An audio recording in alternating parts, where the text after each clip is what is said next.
How to make vegan cheese. I've always wanted to try this. Today's the day. We're making cashew cheese. Soak the cashews overnight. If you want to skip this step, you can use cashew milk.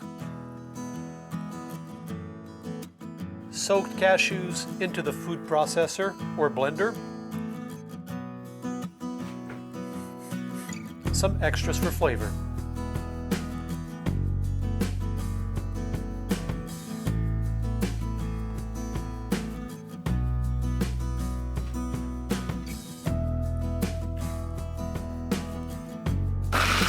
Taste and adjust the flavor by adding more yeast, garlic, or lemon.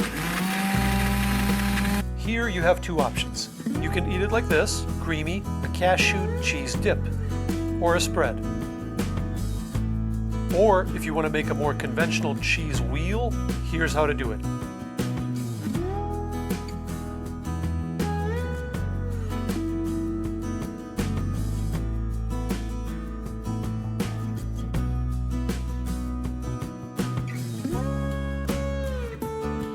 The longer you leave it in the fridge on paper towels, the more moisture it loses and the firmer it gets.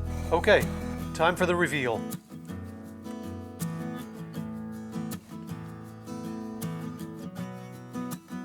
There's our cashew cheese. You can shape it, flatten it, your choice. Honestly, it surprised me how easy it is. This was my first try. It's not like I made 3 different ones and chose the best one for the video. But what surprised me more than anything else was the taste. It tastes really cheesy. Hope you enjoy.